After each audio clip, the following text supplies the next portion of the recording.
Hi, welcome to my YouTube channel. Today I want to talk about the Fuji X100VI, as I've been using it for a month now and I think it's time for an updated review. So if you're into street photography, travel, or just looking for a compact camera, then keep on watching. For build quality, I have to say, as I know this camera is built in China instead of Japan for the previous X100V. Honestly, I don't see any difference. It feels really nice to hold. All the buttons, all the dials are really tactile, as I'm used to the X100V. And in general, if you never had a Fuji camera, the build quality is great. They feel really good in the hand and are nice to handle. About the durability, I've been taking this camera everywhere with me, and I've taken it on a trip, I've used it in the rain, I used it on a tripod, did not feel like it was fragile. All the buttons are so sturdy. Honestly, I'm not afraid using this camera, and I did not have any glitches or issues with it. Next topic I want to talk about is image quality and the sensor performance. As we know, the new camera, the new updated Fuji X100VI, has a 40 megapixel sensor instead of the old 26 megapixel sensor. And I have to say, I noticed the difference because the image quality is so much better. I'm taking photos differently, especially for street photography. I feel more comfortable photographing people far away, or in general taking photos where I know I will be reframing them. I just have the option to crop and still get a high quality image. So you just have a better flexibility and it gives you more versatility. For the sensor performance, one thing that I have noticed, if I turn the camera off, it just takes one more second to completely turn off because it says sensor cleaning. So I don't know if this is an IBIS thing or just a general new sensor thing, but I've noticed the difference. So if you're turning the camera off, it just takes a second longer. In general, the sensor is really great. I think the images are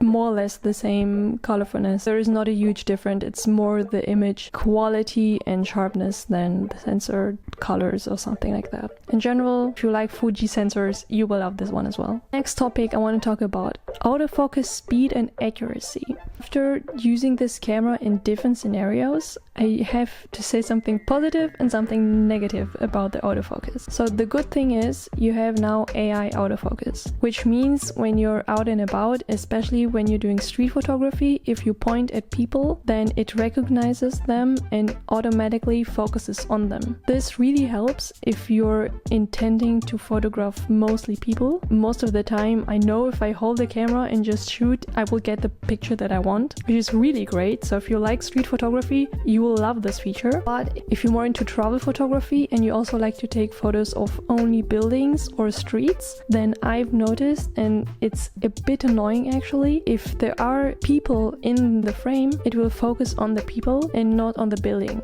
So if you have a long street, you can imagine that it focuses on the people that are closer and you don't get the building in focus that is more far away. So what I would have loved to have is the option to turn on and off the AI autofocus on a click of a button, but I have not figured out a way to do this yet. So for now, I love it for street photography, but you have to keep in mind that it will really want to photograph people. Sometimes it can be a disadvantage. And the second thing is accuracy and speed of the autofocus. I think it's way faster than the previous models, and after using it for a month, honestly, I never had any issues of the speed of the autofocus. It's most of the time quite fast. I'm not photographing like birds or moving animals. It's not intended for this camera, but if you're just photographing street or travel or people, generally there shouldn't be any issue. No complaints here.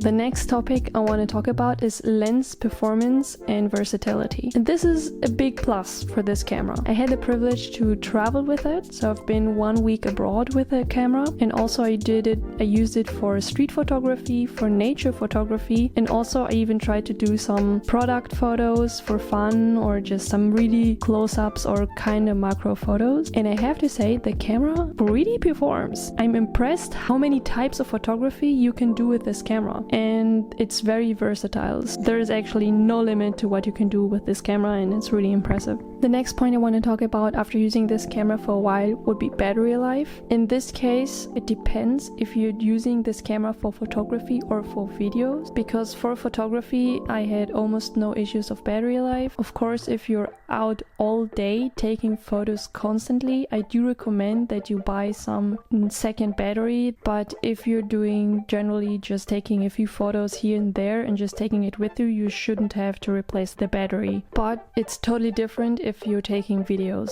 So I've actually created a short film using this camera, and I will link it below. And I had to almost use all of my 3 batteries for this one day of shooting. So if you're planning on filming some kind of video, you do need more batteries than one. And this leads us to the next topic, which is video capabilities. In general, I have to say, if you're thinking about using this camera for handheld video, it's basically useless because the stabilization is just not there. I know it has IBIS, but handheld videos are just too shaky. But if you're using a tripod and you want to use the film simulations to get a retro feeling video, it is possible, but don't buy this camera for doing videos. The next thing I want to talk about is connectivity and wireless features.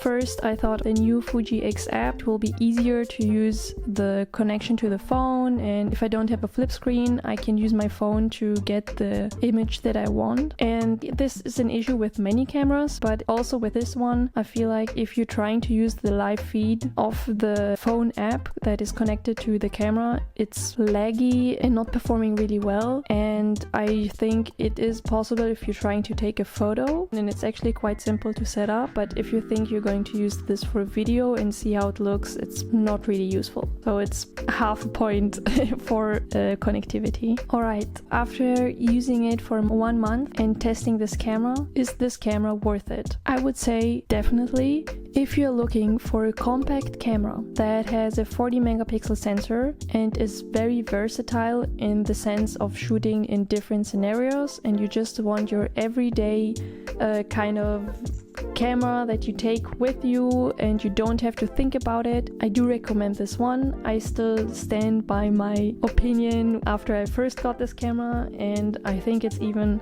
stronger now after using it for a month. This camera is great. It is worth it. I think if you like street photography, you will love it. For the retail price, I would definitely go for it. I don't think it's worth the crazy amount of money that people are asking for it aftermarket. It's the only camera I'm using currently. I've sold my X100V to buy this one. So this is my review after 1 month of using this camera. I hope this helped you out. If you have any further questions or things you want me to try out with this camera, please let me know. You know the drill. Please subscribe to my channel so I can keep on doing these videos for you, and see you in the next video.